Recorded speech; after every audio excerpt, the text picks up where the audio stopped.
Hello everyone, welcome to Open Word Broadcast. Today our topic is someone controlling our world? Yeah, so we're going to look into this question and in the Bible, basically in the Word of God, and we will have the answers, and we will see what exactly the Bible tells us, and we will be looking into Revelation chapter 17. This is a chapter that talks about a particular character, and basically two characters.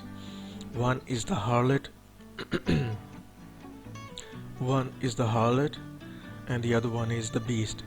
But today our concentration is the woman, the harlot, that Revelation chapter 17 talks about, because we will not have much time to talk about the beast as well. So we will talk about the beast in another video, that who is this beast that Revelation chapter 17 talks about. But today our concentration is just the woman. Who is the woman in chapter 17 in the book of Revelation? Okay, now let's start. Okay, so I read from the verse 1. One of the 7 angels who had the 7 bowls and came and said to me, "Come, I will show you the punishment of the great prostitute who sits by many waters." Okay, so John was given a vision about a woman, and that woman was sitting by many waters. Right, now let's read verse 2. With her, kings of the earth committed adultery, and the inhabitants of the earth were intoxicated with the wine of her adulteries. Now there are two groups of people: kings of the earth and inhabitants of the earth, like people or nations. Okay, so this kings of the earth has to do with the beast, because they are in alliance with the beast. But today we will not talk about the beast. Okay, so there are two group of people: kings of the earth and people of the earth. They have committed adultery with her. It's talking about spiritual adultery, and it's talking about sin, spiritual depravity and darkness. Now verse 3. And the angel carried me in the spirit into a wilderness. Okay, now remember this word, wilderness. There I saw a woman sitting on a scarlet beast. Now the word scarlet means red, covered with blasphemous names, and 7 heads and 10 horns. So this beast is the last beast, as in Revelation chapter 13, book of Daniel chapter 7, and book of Daniel chapter 8. Okay, now the woman was dressed up in purple, remember, and scarlet. So two color. She's wearing a dress, a purple and scarlet. So it's a purple color and a scarlet red. Okay, and was glittering with gold, precious stones and pearls. She held a golden cup in her hand, filled with abominable things, and filth of her adulteries. Okay, now verse 5.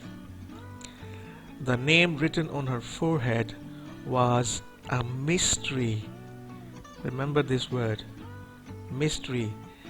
Babylon the Great, the mother of prostitutes and of the abominations of the earth. Now remember that she is a mystery. Babylon the Great, mother of prostitutes. Now we need to see that she is not the only prostitute. She is the mother of prostitutes. So it means there are other prostitutes as well, committing sins and doing adultery. Now pay attention here.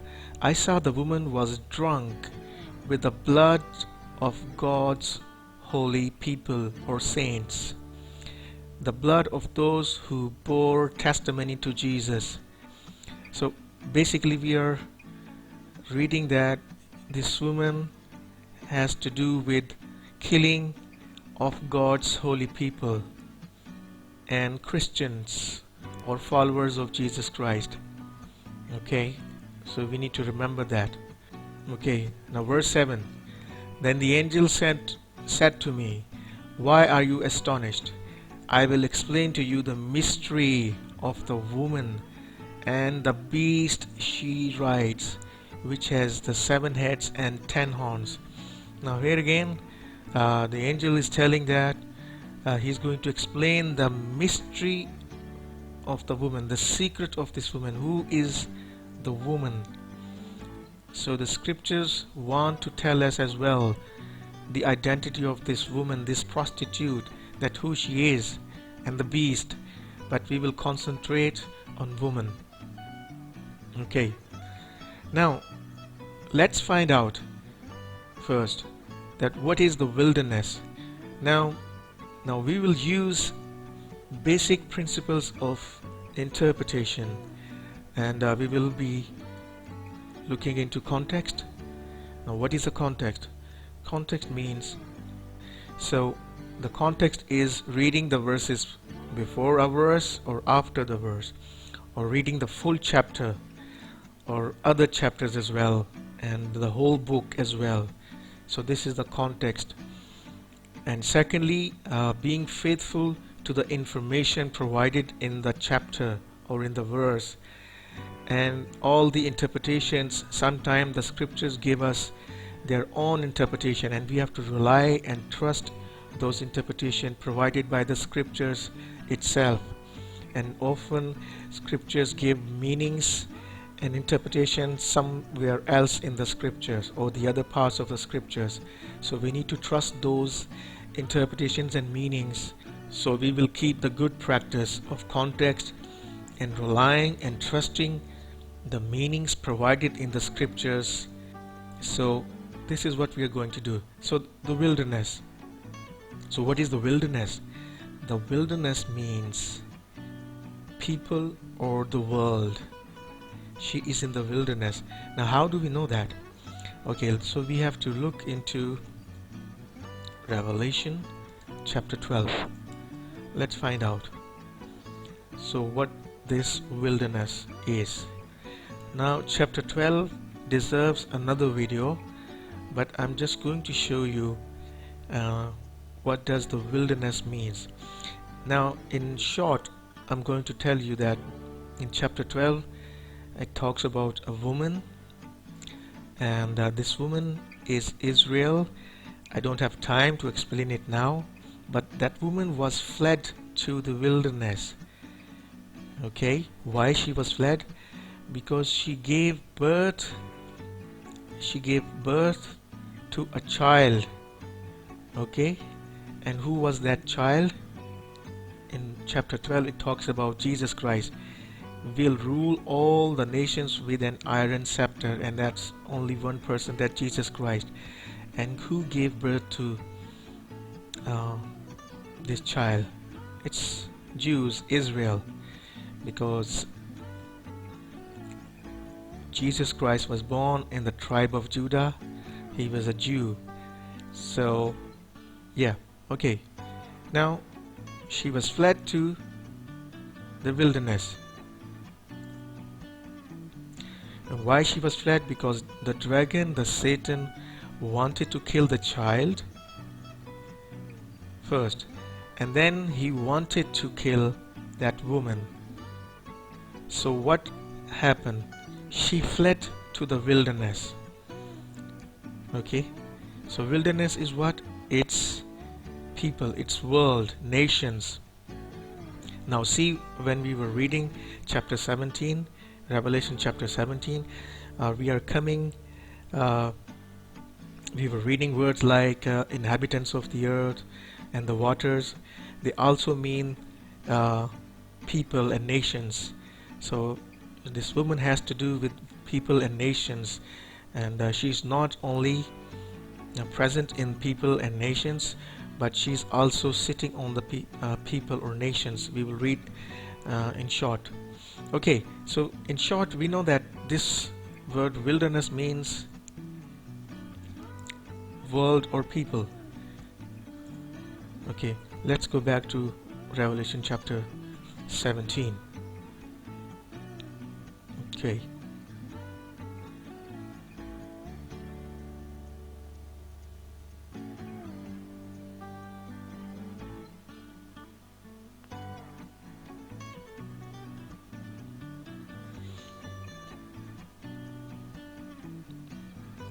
Okay, now the next thing is she sits by the waters. So what does it mean? So instead of worrying about, we will stick to the basic principles of interpretation. So in I think in verse 15, yeah, the verse 15, the angel explains what does the water means. See, where the prostitute sits are peoples and multitudes and nations and languages. Now this woman is not just in the world, it's scattered among the people, but she is also sits on peoples, multitudes, nations and languages. So what does it mean by sitting? It means she has some control over people.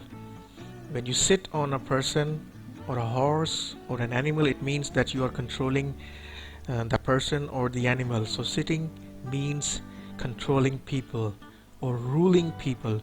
So this woman is ruling peoples, multitudes, nations and languages. But she is a secret Babylon. She is a mystery. Maybe she is doing something secretly. Maybe. Okay. Now, we have so far found out that wilderness and the waters mean almost the same thing.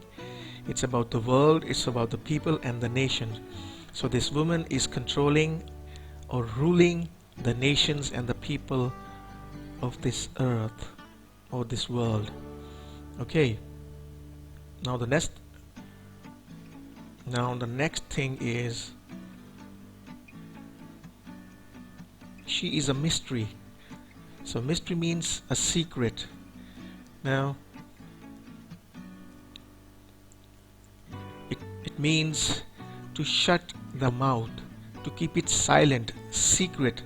So when we keep secrets, we don't talk about it. So that's what secret, mysterion means.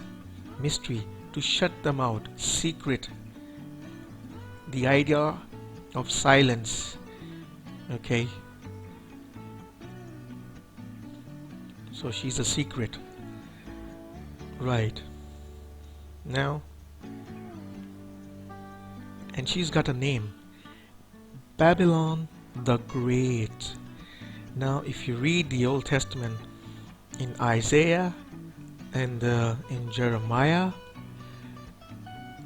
and in other places, but in Isaiah and Jeremiah, the Babylon the Great and the judgment on the Babylon is mentioned over and over again and again.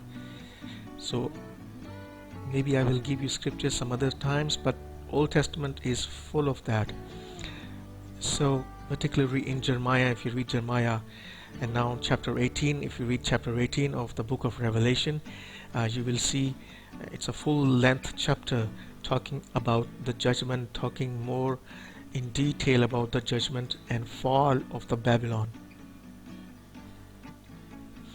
Okay, but chapter 17 is giving the revelation and identity, or exposing the identity of this woman or the prostitute, okay, that is ruling the earth. Okay, now she is the mother of the prostitutes. As you know, that I have told you that she is the mother. It means she gave birth to other prostitutes, or there are other prostitutes or other nations maybe.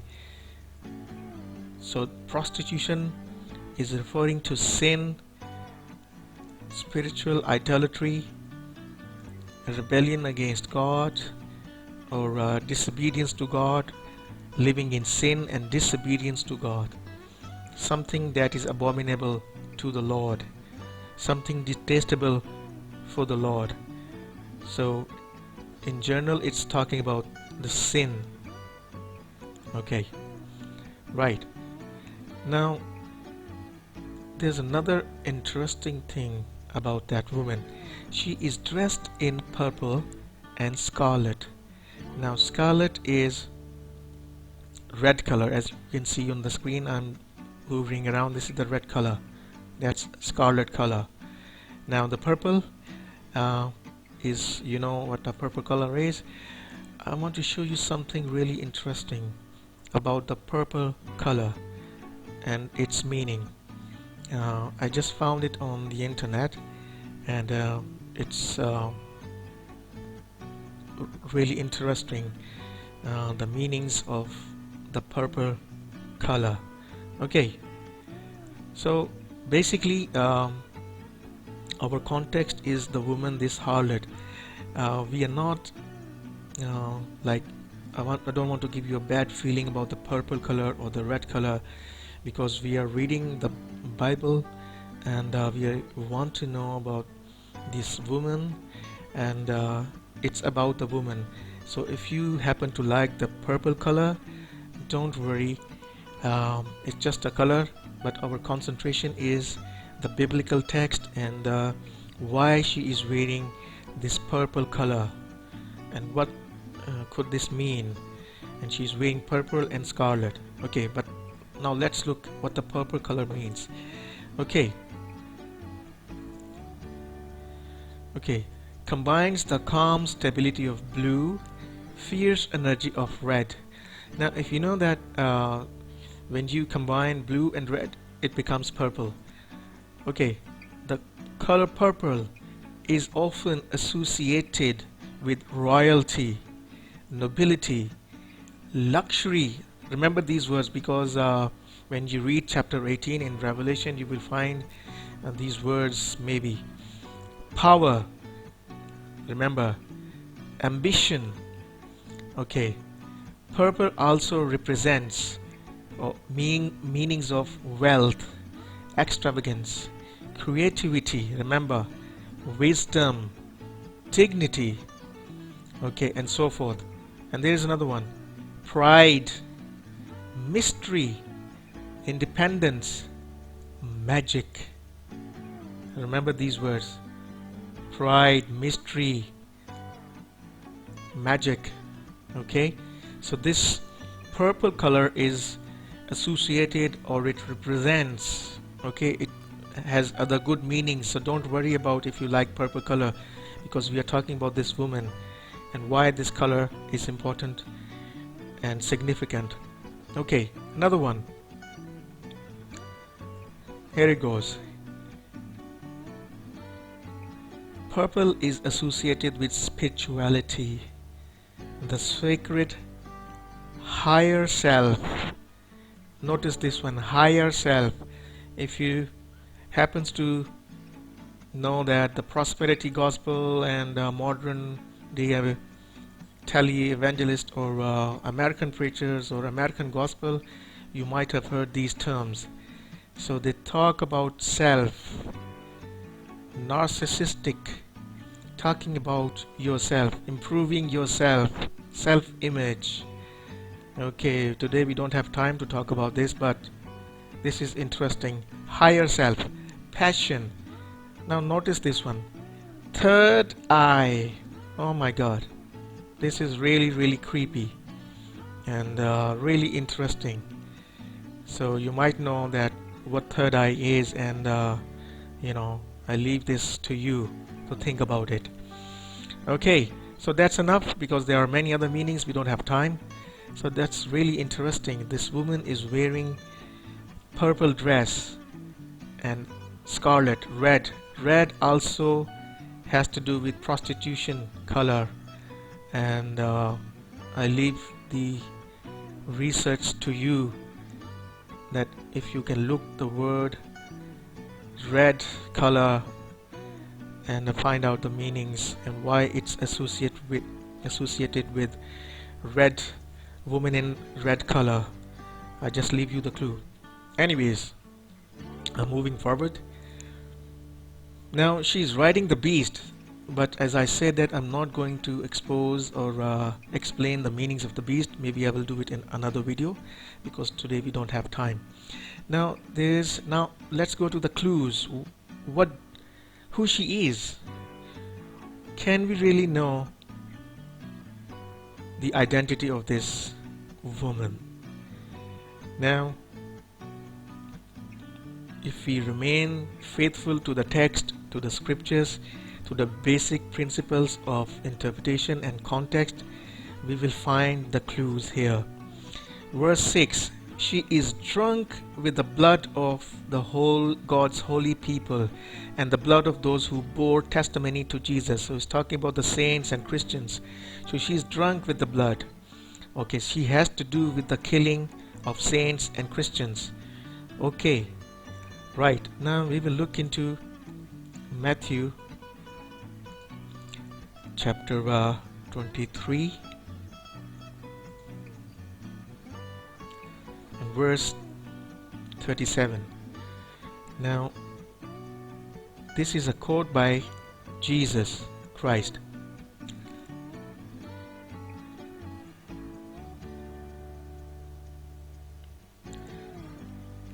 Now what Jesus is telling here: Jerusalem, Jerusalem, you who kill the prophets, stone those sent to you, how often I have longed to gather you, your children, together, as a hen gathers her chicks under her wings, and you were not willing.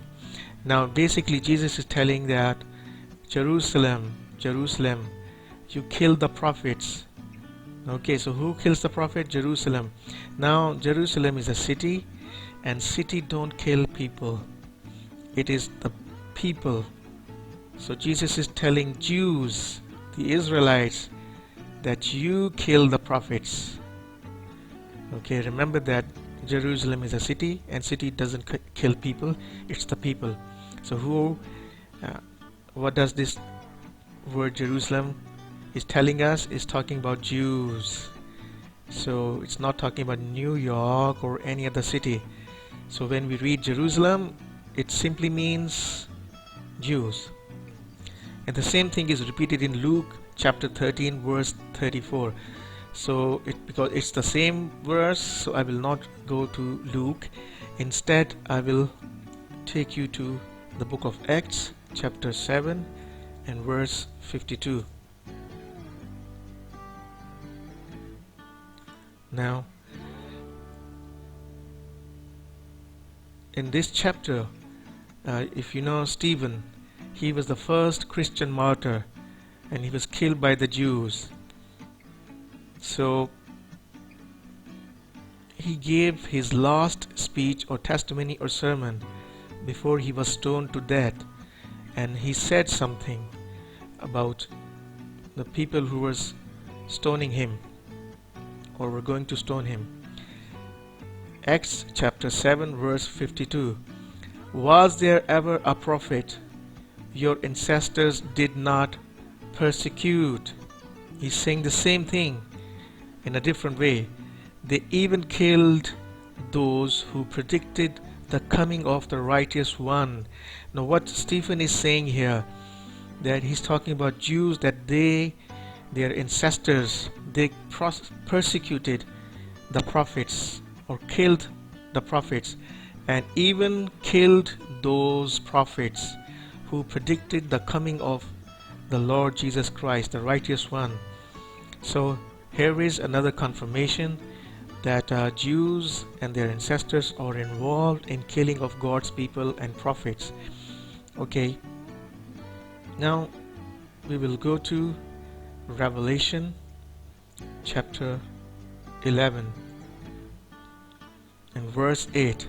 Now this chapter deserves another video or another segment.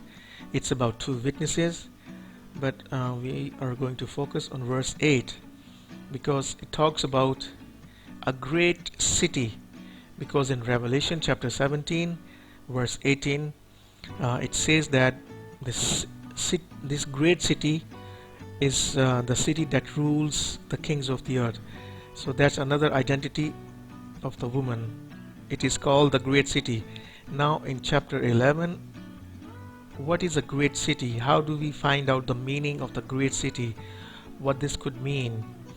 Now it says, their bodies will lie in public square of the great city. The bodies of the witnesses, two witnesses, which is figuratively called Sodom and Egypt. Okay, but still we don't know the who that great city is. Now let's see. Where also their Lord was crucified. Okay, so who was crucified? We know that he's talking about Jesus Christ. So Jesus was not crucified in Sodom or Egypt. So where was Jesus crucified? Of course in Jerusalem. So this great city means Jerusalem. Okay, that's another clue, another code that we have just found out, that this great city is nothing but Jerusalem, and Jerusalem is about Jews and Israelites. Okay, now back to Revelation chapter 17. Okay, I'm going to read you the last verse. The woman you saw is the great city that rules over the kings of the earth. Okay, so this woman is a great city. She's a harlot. She's controlling nations and people, and she's also ruling the kings of the earth, and she's also ruling peoples, multitudes, nations and languages. So she's ruling the beast, she's controlling the beast, and she also controlling the nations and people. I am not saying that. It's simply the scriptures, the New Testament. Now simply the scriptures are telling us. Now is that enough evidence that this woman is Jerusalem? Now in the in the Old Testament, you can also find clues. For example, in Hosea chapter 9 and chapter 4 verse 15, Jeremiah chapter 13, chapter 3, chapter 2, Isaiah chapter 1 verse 21. If you read all these passages, all these scriptures, there are many other references as well. I'm mentioning just few. There's these references talking about Jews as a harlot or adulterous woman in the Old Testament. But I want to focus on one particular mention in the book of Ezekiel.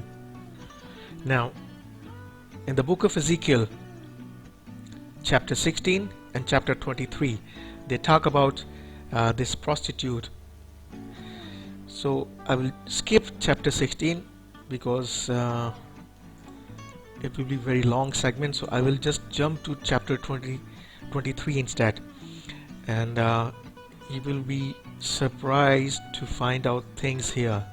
Okay, first I will read. Okay, let's just read verse 4. Okay, let's read verse 3. They became prostitutes in Egypt, engaging in prostitutions from their youth. In the land their breasts were fondled and their virgin bosoms caressed. Anyway, so in verse 4 it says, the older was named Oholah, and her sister was Oholibah. So there are two sisters. Okay, they were mine. The Lord is talking here. They were mine, and gave birth to the sons and daughters. Oholah is Samaria, okay, and Oholibah is Jerusalem. So in Ezekiel chapter 23, God is referring to Jerusalem as a prostitute and calling her Oholibah, and to Samaria Oholah. But let me explain to you, what is Samaria here? So we know Jerusalem is talking about Jews or Judah. So what's this about Samaria? Now if you know Bible, and if you know the history of Jews, when after King Solomon, the kingdom was divided into two halves. Okay, one was the north and the other was south. Now in the north was called Northern Kingdom, and it had 10 tribes, and the capital was Samaria. Okay, and then in the south was Judah and Benjamin. Sorry about the spellings. Okay, so two tribes, kingdom of Judah, and the capital was Jerusalem. Okay, so now we have just easily find out that what is Samaria and what is Jerusalem. Talking about two kingdoms, because the kingdom was divided south and north. Okay, so it's talking about two women here, or sisters, Israel and Judah. Now let's go to verse 22, because it's a long chapter. I can't read all, so you can read it by yourself in detail. I'm just okay. Now in verse 22 it says something. Therefore, Oholibah, it means Jerusalem, this is what the sovereign Lord says: I will stir up your lovers against you, the ones who committed adultery with you, those you turned away from in disgust, and I will bring them against you from every side. Okay, so God is saying that here, that Oholibah, or Jerusalem, or Jews, or Judah, I will bring the people against you. I will stir up your lovers. Who are the lovers? Chapter 17 in Revelation are the kings of the earth. She committed adultery. I will bring them against you from every side. So they will attack. They will destroy this woman. Okay, there is going to be a war. Verse 23. The Babylonians and all the Chaldeans, the men of Pekod, the Shoah and Koah, and all the Assyrians with them, handsome young men, governors, commanders, chariot officers, and men of high rank, all mounted on horse. So these are the nations Ezekiel is telling that are going to attack Jerusalem. Okay. Verse 24. They will come against you with weapons, chariots and wagons, throng of people. Okay. I will turn you over to them for punishment. So God is going to punish Jews or Jerusalem by allowing other people, other nations to attack Jerusalem. Okay. So there is going to be a punishment. Now I want to jump to verse 29. Just read it carefully. What's going to happen? They will deal with you in hatred. They will hate Jerusalem and take away everything you have worked for. Revelation chapter 18. They will leave you stark naked. Remember this word, naked. And the shame of your prostitution will be exposed. Okay. Now something similar is mentioned in Revelation chapter 17 and chapter 18. Now let's read. So we let scriptures interpret scriptures. Okay. Now verse 16. The beast and the 10 horns you saw will hate the prostitute, this woman. They will bring her to ruin. They will destroy her and leave her naked. Remember Ezekiel chapter 23? They will eat her flesh and burn her with fire. This is the punishment. This war is going to be a punishment. The attack on Jerusalem will be the punishment of Jerusalem. And I've just mentioned you and showed you from Ezekiel in brief the beast and the 10 horns. So you can read Ezekiel chapter 23, particularly verse 29, 22 and 4. So it's quite striking and similar to Revelation chapter 17 because the word of God is consistent. Now we need to remember the basic principles of interpretation, that we allow the scriptures to interpret scriptures. So we have come to know that this woman, this harlot, this prostitute, the Old Testament and the New Testament is telling us this prostitute, this woman is nothing but Jerusalem and Jews or Israel.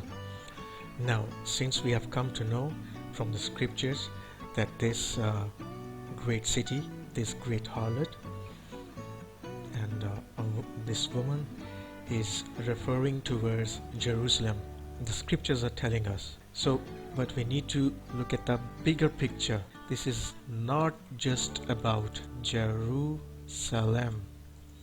So, as we know that she is the mother of all prostitutes. So there are other prostitutes as well, other nations as well, drunk with her fornication. Now, she is not the only one being punished. So the other nations will be punished. So as I said, that we need to look at the bigger picture. So when we read all the scriptures, so this Babylon is not just one nation. There are other nations as well. But she is the one called mother of all prostitutes. The beast and kings of the earth, they will be punished as well. So God is not going to spare anyone that is against His will, His holiness, so and His word. Now in the last, I want you to think about for example, Hollywood, music industry of Hollywood, and the porn industry, and all the sexual content on the internet. So who is providing all this? Who is making people and nations into sexual sins and other immoralities that are against God's word. So I just want you to think about all this. So God's people must come out of Babylon. If you like this video and message, and if you want to support me, please like my channel and comment if you like. God bless you.